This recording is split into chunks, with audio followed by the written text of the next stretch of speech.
Job లేక ఇబ్బంది పడుతున్నారా? అయితే మెడికల్ కోడింగ్ మీకు మంచి ఆప్షన్. వెంటనే కాల్ చేసి కోర్సులో జాయిన్ అవ్వండి. నమస్తే, welcome back to Suman TV. Present మనతో పాటు ఉన్నారు ఎనలిస్ట్ మందల కృష్ణారెడ్డి గారు. నమస్తే సార్. నమస్తే అమ్మా. సార్, ట్రంప్ అధికారంలోకి వచ్చాక ఇప్పటి వరకు మనం ఎన్నో వీడియోలు చేస్తున్నాము, ఎన్నో డెసిషన్స్ తీసుకుంటున్నారు, మళ్ళీ వాటిని రద్దు చేయడము, ఇంప్లిమెంట్ చేయడం చూస్తున్నాం. మన వాళ్ళే కాకుండా అక్కడ ఉన్నటువంటి సిటిజన్స్ కూడా చాలా ఇబ్బందులు పడుతున్నారు. ఇప్పుడు కొత్తగా ఏంటంటే జో బైడెన్ ఉన్నప్పుడు తీసుకున్నటువంటి గ్రీన్ కార్డ్ హోల్డర్స్ ఎవరైతే ఉంటారో వాళ్ళందరూ కూడా చిక్కుల్లో పడుతున్నారు. వాళ్ళందరూ కూడా వెనక్కి వెళ్ళిపోవాలి అని అంటున్నారు. అంటే గ్రీన్ కార్డ్ హోల్డర్స్ ఉన్నటువంటి వాళ్ళందరికీ కూడా ఎందుకు ఇబ్బందులు ఎదురవుతున్నాయి, వాళ్ళు కూడా ఎందుకు వెనక్కి వచ్చేసేయాలంటే దీనికి కారణాలు ఏంటి అంటే? ట్రంప్ రెండోసారి అధికారంలోకి వచ్చిన తర్వాత రెండు ప్రధానమైన విషయాల మీద ఎక్కువగా దృష్టి పెట్టారు. తను ఎన్నికల్లో ఇచ్చిన వాగ్దానం ప్రకారంగా అమెరికన్ ప్రజలకి ఫస్ట్ ప్రిఫరెన్స్ ఇస్తారు. అమెరికా ఫస్ట్, అమెరికన్ పీపుల్ కూడా ఫస్ట్ అన్నట్టుగా ఆయన, అంటే అమెరికాలో ఉన్న ప్రజలు నన్ను ఎన్నుకున్నారు, వాళ్లకు ఉద్యోగ ఉపాధి కల్పన జరగాలి, వాళ్ళు ఆర్థికంగా బాగా ఎదగాలి, వాళ్ళు సుఖవంతమైన జీవితం, సౌకర్యవంతమైన జీవితం వాళ్ళు పొందాలి. దానికి అడ్డుపడుతున్నటువంటి శక్తులు ఉన్నాయో వాటన్నిటిని మెల్లమెల్లగా తొలగించి వేయాలి అనేది లక్ష్యంగా పెట్టుకున్నారు. కానీ యాక్చువల్గా అమెరికా పునాదులే వలసవాదం మీద ఆధారపడ్డాయి. అసలు అమెరికా ప్రారంభమైనప్పుడు ఎవరు లేరు, ఒట్టి ఖాళీ ప్రదేశాలు.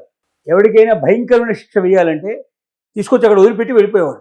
అలాంటి వ్యక్తుల చేత ఏర్పడ్డ దేశం అమెరికా దేశం. అలాగే కొంతమంది వేరే దేశాల్లో బతకలేని వాళ్ళు అక్కడికి వచ్చి బతకడానికి మొదలుపెట్టాం. బిగినింగ్లో అయితే భయంకర శిక్షలు, అంటే దేశం విడిచిపోవాలంటే ఆ దేశానికి కాకుండా ఏ దేశంలో వదిలిపెడితే వాడు తిరిగి వెనక్కి రాడనుకుంటే అక్కడ వదిలిపెడితే బెటర్ అని చెప్పి అక్కడ వదిలిపెట్టేసి వచ్చేవాడు. అప్పుడంతా ఓడల్లో ప్రయాణం ఎక్కువగా ఉండేది కాబట్టి అక్కడ తీసుకొచ్చి వదిలిపెట్టి వెళ్ళిపోయేవాడు. అంటే వలసవాదుల చేత ఏర్పడ్డటువంటి అమెరికా ఆ వలసవాదుల్ని వదిలించుకోవాలనేటువంటి నిర్ణయానికి వచ్చింది అంటే అది చాలా పెద్ద సమస్య. దీంట్లో జో బైడెన్ టైంలోనే ఎందుకు తీసుకోవాలి? వాస్తవంగా అయితే ట్రంప్ రాకముందే, జో బైడెన్ కూడా రాకముందే చాలా గ్రీన్ కార్డు ఇష్యూ చేయడం జరిగింది. మరి ఓ పీరియడ్ పెట్టుకుని 10 ఏళ్ళు 15 ఏళ్ళు అటు పెట్టుకుని ఆ 10 ఏళ్ళ లోపల వచ్చేటువంటి ఎన్ని ఉన్నాయో అన్ని తీసేయచ్చు కదా. జో బైడెన్ పీరియడ్ ఎందుకు ప్రత్యేకంగా పెట్టాడు అంటే జో బైడెన్ మీద చాలా కక్ష ఉంది. ట్రంప్ జో బైడెన్ మీదనే పోరాటం చేశాడు. అంతకుముందు తను గెలిచినప్పటికీ అంత పెద్దగా ప్రయత్నం చేయాల్సిన అవసరం లేకపోయింది, చాలా సులభంగా నెగ్గాడు. కానీ రెండోసారి నెగ్గినప్పుడు ఏదైతే ఉందో జో బైడెన్ మీద చాలా విపరీతమైన కోపం, కక్ష పెంచుకున్నాడు. పర్సనల్ విషయాల్లో కూడా బయటికి తీసుకొచ్చే ప్రయత్నం చేశాడు, అతన్ని పల్చన చేసేందుకు ప్రయత్నం చేశాడు. రెండోది కమలా హారిస్ ఎవరితో ఉన్నారో జో బైడెన్కి అప్పుడు ఉప ప్రధానిగా, ప్రెసిడెంట్గా, వైస్ ప్రెసిడెంట్గా ఉన్నటువంటి కమలా హారిస్ ఇండియాకి ఇక్కడ మూలాలు ఉన్నటువంటి వ్యక్తి. తమిళనాడు నుంచి వాళ్ళ ఫస్ట్ ఫాదర్స్ అంతా ఫోర్ ఫాదర్స్ ఇక్కడ నుంచి వెళ్ళేవాళ్ళు.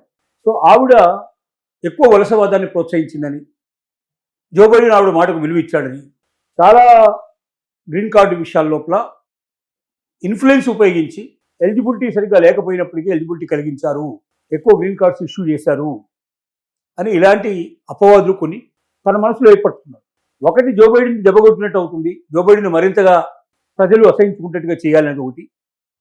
నెక్స్ట్ ఎలక్షన్స్ లోపల మళ్ళీ తనకు ప్రత్యర్థిగా ఉండేటువంటి పార్టీ జో బైడెన్ పార్టీ కాబట్టి ఆ పార్టీని రానియకుండా చేయడానికి కూడా ఇది ఉపయోగపడుతుంది. ఇలా అనేక రకాల ఆలోచనలు పెట్టుకొని రాజకీయ పునాదులు ఏర్పరచుకొని ఈ రకమైన డెసిషన్ తీసుకోవడం జరిగింది. ఓకే, ఇప్పుడు మనం గ్రీన్ కార్డు హోల్డర్స్ ఒకసారి గ్రీన్ కార్డు పొందాడు అంటే దాని అర్థం ఏమిటి?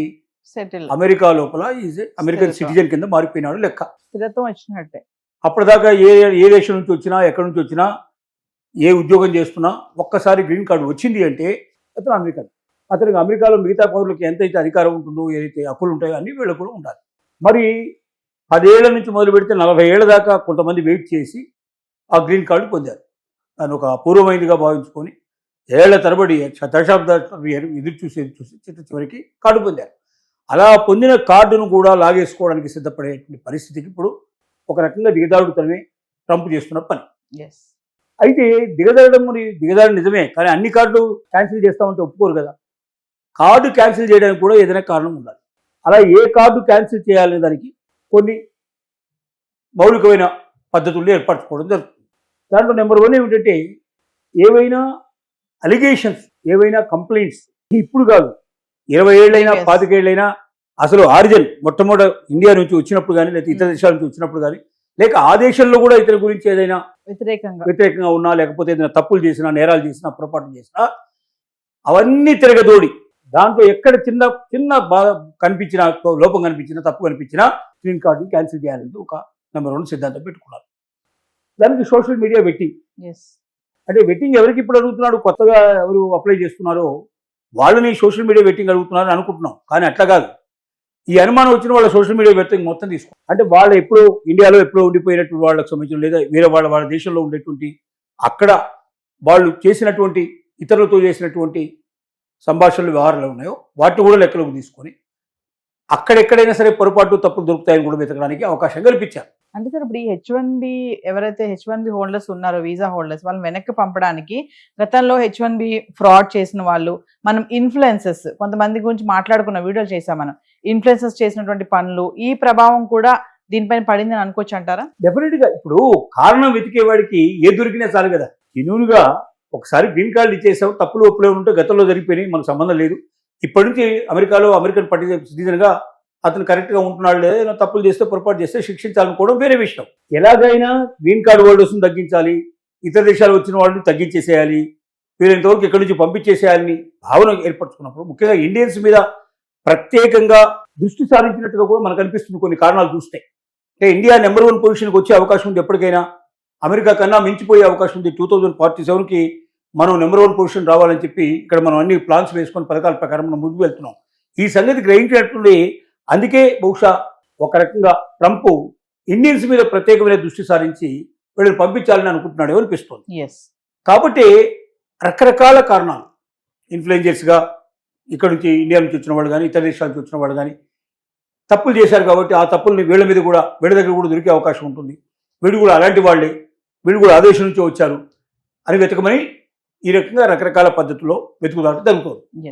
దీంట్లో భాగంగానే కంప్లైంట్ ఇచ్చినట్టు వాళ్ళు ఎవరు, గతంలో కంప్లైంట్స్ ఏ అవకాశాలు ఉన్నాయి, రకరకాల డిపార్ట్మెంట్ కాంబినేషన్లో కూడా ఇన్వెస్టిగేషన్ చేస్తుంది. ఐసీఈ, సిబిపి అంటే సార్ అంటే ఇమిగ్రేషన్ కస్టమ్ ఎన్ఫోర్స్మెంట్ ఆఫీసర్స్, మళ్ళీ కస్టమ్ బార్డర్ ప్రొటెక్షన్ ఆఫీసర్స్ కలిసి ఇన్వెస్టిగేషన్ చేస్తున్నారు అంటున్నారు. అంటే ఏంటి, ఒక దగ్గర దొరకపోతే ఇంకో దగ్గర దొరికే అవకాశం ఉందని ప్రయత్నించడం దీని ముఖ్యమైన ఉద్దేశం ఇది.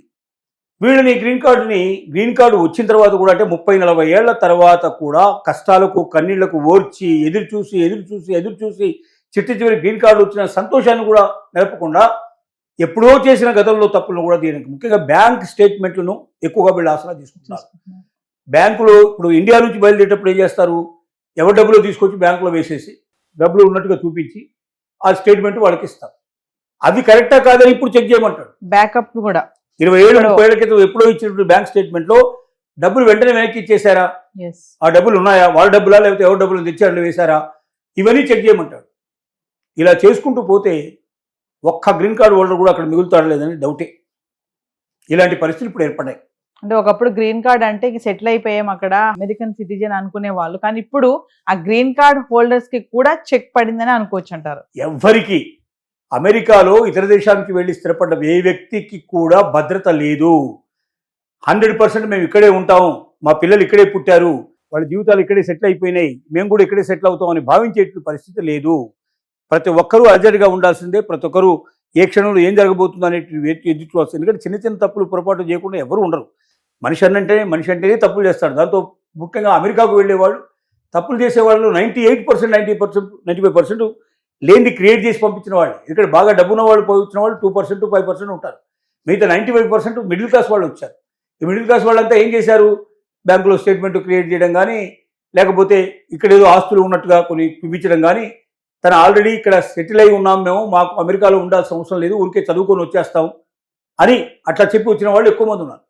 అవన్నీ వాస్తవాలు కావని ఇప్పుడు తేల్చేసేసి సోషల్ మీడియా వెట్టింగ్ ద్వారా వాళ్ళు బయటకు పంపించే ప్రయత్నం చేయడం అంటే అమానుషమైన విషయం. ఈ విషయం లోపల ట్రంప్ నిర్ణయాలు మార్చుకోకపోతే మాత్రం ఇండియన్స్ దెబ్బతినడం, లేదా వలసవాదులు దెబ్బతినడం కాదు, అమెరికా కూడా దెబ్బతింటుంది. ఎందుకంటే అమెరికా వాళ్ళు ఇంత గొప్పగా డెవలప్ కావడానికి కారణం ఏంటంటే వలసవాదులే. అది అమెరికన్స్ కూడా ఒప్పుకుంటారు. వీళ్లకు ఉన్నటువంటి శక్తి సామర్థ్యాలని, మేధస్సును పూర్తిగా అమెరికాకు అప్పచెప్పి అమెరికా ఎదుగుదలకు తోడ్పడ్డారు. ఇవాళ అమెరికా అన్ని రంగాల్లో ఇంత విస్తరించిందంటే కారణం వాళ్ళ బుర్రలు కాదు.